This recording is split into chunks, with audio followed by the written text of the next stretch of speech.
안녕하세요. 테슬라 모델 Y 대란입니다. 가장 많은 질문 빠르게 그냥 밑도 끝도 없이 바로 들어가겠습니다. 가장 많이 흔하게 하는 질문 첫 번째, 오늘 계약해도 받을 수 있는 겁니까? 라는 질문이 가장 많아요. 이거는 두 가지 측면에서 말씀드릴 수 있을 것 같아요.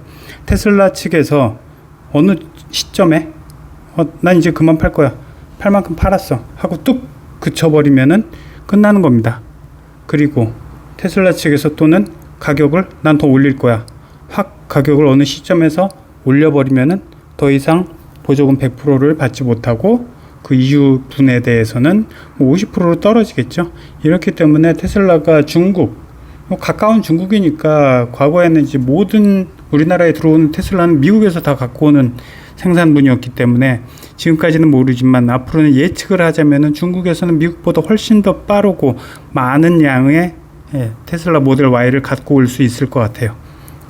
그래서 가능성, 이거 웬만하면은 60-70% 정도는 웬만하면 받을 수 있지 않을까라는 기대를 좀 하게 되는 이런 부분이 있습니다. 그 다음에 두 번째는 보조금 때문에 이 문제에 대해서도 좀 연구를 해봐야죠. 보조금이 국내에는 국가 환경부에서 주는 정부 보조금 플러스 자기가 살고 있는 지자체 보조금, 그래서 680 더하기 180 이렇게 되는 거예요. 그래서 한 800, 900 사이 정도를 풀로 받으면 받을 수 있는 거고, 국산차한테 약간 혜택을 주기 위해서 요거는 100%인 거는 맞지만 국산차한테 요런 주는 V2L이라든가 이런 부분이 없기 때문에 살짝 한 100만원, 200만원 정도 살짝 빠지지만 이거는 보조금 100%라고 분명히 부를 수가 있는 거고 보조금 다 받는 게 맞습니다. 그래서 보조금을 650만원 정도로 받을 수 있다. 정부 플러스 지자체 보조금 합쳐서. 이 보조금이 다 떨어지면은 차가 있어도 차를 살 수가 없죠. 보조금이 없이도 사는 사람이 과거에 보면은 이따금 있었어요. 나 정말 돈이 많다, 또는 무조건 지금 빨리 사야 된다, 그래서 내년으로 넘어갈 수가 없다. 그래서 이게 추경이라는 게 있잖아요.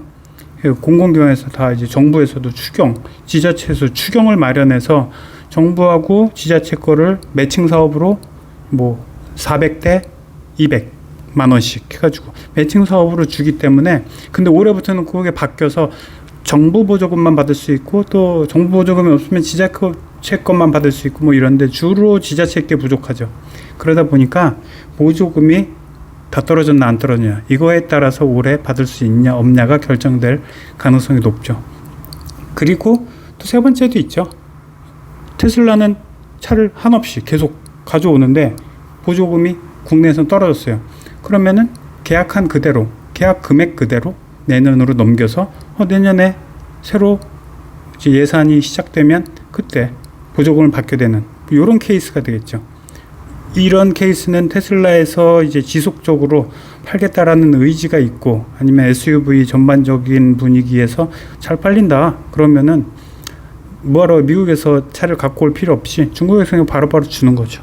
이런 부분이 있겠습니다. 그 다음에 두 번째가 제일 궁금해하는 게 또 LFP 중국산 인산철 배터리가 얼마 못 가는 거 아니에요? 이런 질문에 대해서는 그런 거는 크게 걱정할 필요 없습니다. 그래서 점수로 따지면 한 80% 정도는 주고 싶어요. LFP 배터리는 그 리튬 이온 배터리하고는 또 서로 간에 장단점이 다 따로 있어요. 리튬 이온은 전해질 자체가 좀 액체성, 말랑말랑한 액체성이 왔다 갔다, 전해질이 왔다 갔다 하면서 전기를 축적한다면은 LFP 인산철 배터리는 좀 단단한 고체로, 이게 이제 전기를 축적하기 때문에 좀 위험성이 좀 작고, 그래서 덜 위험하고 대신 이제 효율, 밀도 면에서는 좀 높지 못하다.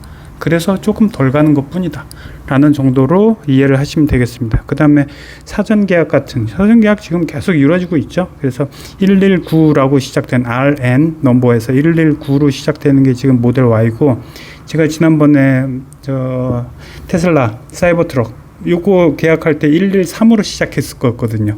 그래서 그걸 잘 기억하고 제가 본 적이 있거든요. RN119는 그래서 모델 Y 해서 그런 부분에 대해서는 계약 시점에서 중요한 거는, 이게 테슬라 다른 차들은 원래 국산 차들만 계속 많이 사왔던 분들은 이거를 계약했다가 나중에 출시되는 시점에서 가격에 따라서 조금씩 달라지고 이러잖아요. 그런데 테슬라는 계약하는 시점에서 가격이 딱 정해져 버려요. 그러니까 그래서 이렇게 많이들 몰리는 거고, 이런 부분이 있습니다. 그리고 또 뭐 환불 나중에 지금 계속하고 가끔씩은 이거 환불 어떻게 해요? 그래서 환불을 못 찾는 분이 있는데, 테슬라 홈페이지 가서 오른쪽 위에 조그만 거 메뉴 눌러서 결제 메뉴를 또 들어가면은 그쪽에서 환불할 수 있게 해서 환불 버튼 누르면 환불이 이루어집니다. 그래서 짧게는 뭐 한 5일, 길게는 뭐 한 일주일에서 아주 길게는 과거에는 어떤 분 열을 넘어서 완전히 짜증냈던 이런 케이스를 제가 본 적이 있습니다. 그리고 뭐 나머지 회생제동 같은 경우가 사실 조금 그렇죠. 이건 뭐라고 말씀드리기가 되게 어려워요. 적응하는데 어떤 분은 하루 이틀이면 적응을 해서 회생제동 쉬 가다가 악셀에서 쭉 달려가다가 악셀에서 발을 팍 갑자기 떼버리면은 차가 확 서버리죠. 이렇게 하면은 타기 옆에 있는 사람들은 아주 큰일 나는 거죠. 토하는 거죠. 근데 요거는 이제 처음 타시는 분들만 그렇고, 그러니까 결국에는 계속 운전을 할 때 악셀 페달에서 발을 떼지 않고 있는 거예요.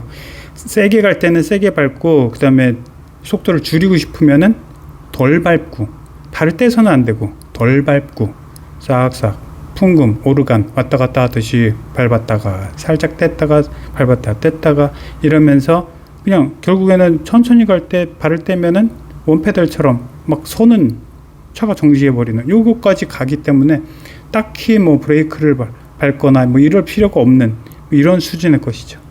그리고 나머지 부분에 대해서는 저거 하나 아까 보조금에서 지금 말씀 안 드린 게 있는데, 저 무공해차 통합 누리집이라는 거에 대해서 지금 화면 보시는 것처럼 차량별로 지금 얼마를 받을 수 있는지 금액이 쭉 다 나와 있으니까 이 무공해집 통합 누리집, 무공해차 통합 누리집을 열심히 공부를 하셔야 돼요. 그러면 이 보조금에 대해서 다 이해를 하실 수가 있어요. 그리고 나머지 부분에 대해서는 또 말씀드리던 거 회생제동은 아무튼 그렇고, 그래서 좀 운동신경이 좀 살짝 떨어진다거나 아니면은 지난번에 제가 여성분은 조금 두려움을 많이 탄다거나 이러면은 좀 어려워요, 살짝 어려우실 분이 있어요 라고 말씀드렸더니 또 어떤 분이 댓글로 지금 내가 여자인데 지금 차별하는 거냐 지금 뭐 이런 식으로 이제 댓글을 또 써주셨더라고요. 그래서 여성분이라고 말씀드리기엔 뭐하고, 아무튼 웬만하면은 이틀 3일 아니면 일주일 정도만 운전을 하시면은 잘 적응은 된다, 이렇게 말씀드릴 수 있고요. 오토파일럿 기본으로 들어가고 또 향상된 오토파일럿이라는 이제 옵션도 있는데, 나머지 옵션들 그냥 다 추가를 하셔도 그 5,700만 원 이내에 보조금 100%는 드는 건 확실하니까 그건 상관없이 하시면 되고, 오토파일럿, 향상된 오토파일럿 이런 거 FSD 이런 건 하실 필요 없습니다. 자, 오늘 여기까지 하겠습니다. 감사합니다.